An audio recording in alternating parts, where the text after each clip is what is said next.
Strasbourg, en Alsace. Ce matin, Antoine et Golda vont s'offrir une petite virée à l'étranger.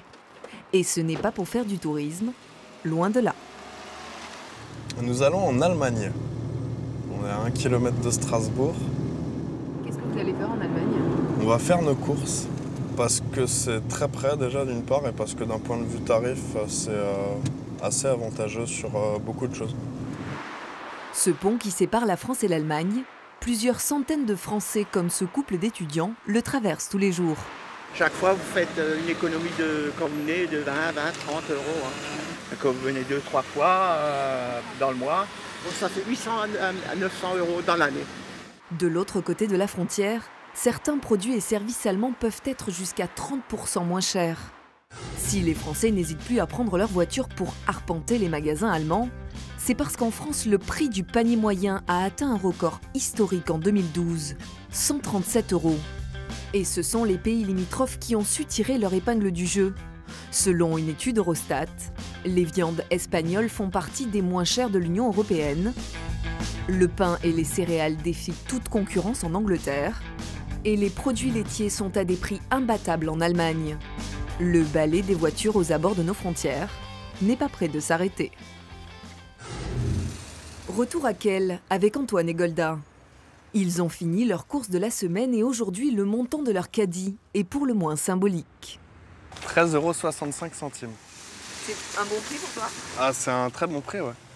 Là, j'ai acheté des fruits, des bananes bio, on est à 1,59 € le kilo. De la tisane à 50 centimes pour 25 sachets, donc c'est vraiment pas cher. De l'eau, l'avantage en Allemagne, c'est que vous avez une consigne sur chaque bouteille, vous récupérez 25 centimes. Donc vous ramenez 4 bouteilles, vous avez déjà 1 €, c'est super avantageux. En France, Antoine et Golda auraient dépensé pour ce même caddie 20 €, soit 7 € d'économie.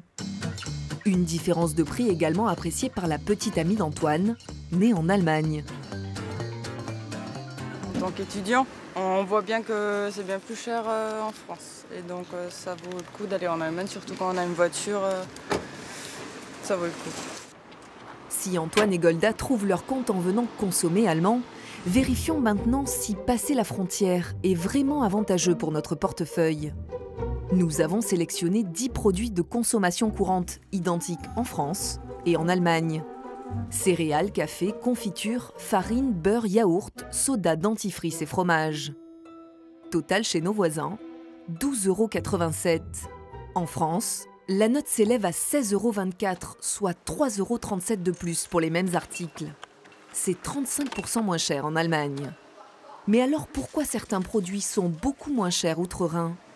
Nous avons posé la question à Guillaume Duval, économiste. Pour lui, 3 raisons expliquent cette différence. La première, c'est l'immobilier. Le prix de l'immobilier est beaucoup moins cher en Allemagne qu'en France et ça compte pour beaucoup de secteurs, en particulier dans les services. Donc ça a un impact sur les restaurants, sur les bars. La deuxième, c'est le marché du travail. 3 millions de personnes travaillent pour moins de 6 € de l'heure là-bas. Donc ça se traduit notamment par le fait que les prix des services, très intensifs en main-d'œuvre, sont sensiblement moins chers en Allemagne. Enfin, il y a une troisième raison qui tient au système de distribution allemand. C'est-à-dire que nous, on a construit des grandes surfaces et des systèmes de distribution qui font assez gaffe à ce que le cadre soit joli, il y ait des gens qui vous accueillent, etc. Eux, ils ont vraiment inventé le commerce low cost. Le marché de l'alimentaire allemand séduit chaque jour de nouveaux Français. Mais ce n'est pas le seul secteur où nos voisins se démarquent. Claude Ernevein est franco-allemand et depuis 15 ans, il a choisi de travailler dans la ville allemande de Kehl. Car paradoxalement, c'est en s'installant de l'autre côté de la frontière qu'il a attiré la clientèle française. À peu près 70% des ventes partent vers la France, pas seulement limitées à l'Alsace. On est actuellement présent sur 2 gros sites internet en France. Via ce billet-là, on vend très bien sur toute la France, même jusqu'en Corse. S'il vend autant de voitures dans l'Hexagone, c'est parce que Claude a des arguments solides pour appâter le client français. Quand ils viennent ici récupérer une auto, je leur paye la nuit d'hôtel jusqu'à une hauteur de 100 € ou je leur rembourse le transport qu'ils ont effectué soit par le train, soit par l'avion.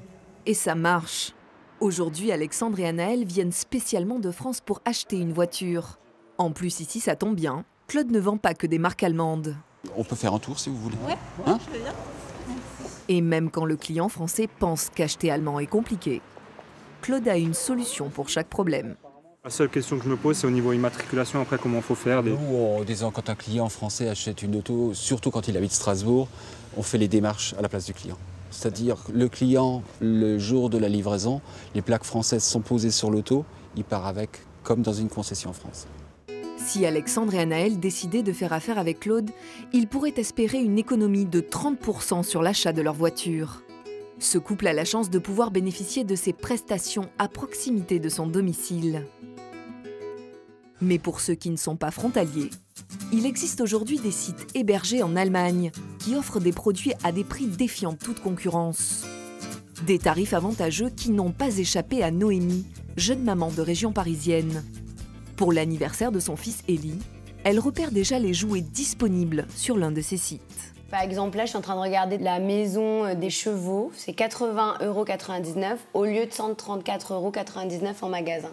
Donc, c'est pas négligeable comme économie. Ça fait 40% d'économie. Voilà. Donc, voir maman. Et tu peux m'acheter un sous-marin comme ça. Des marques identiques à celles que nous pouvons trouver dans nos magasins de jouets français.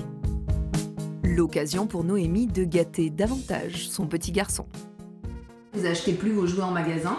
Non, plus tellement. Du coup, je me les fais livrer.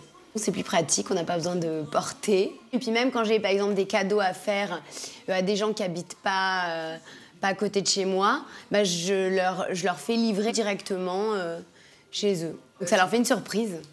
Consommer allemand a plutôt l'air de faire plaisir à Noémie. Quant à Élie, la question ne se pose même pas.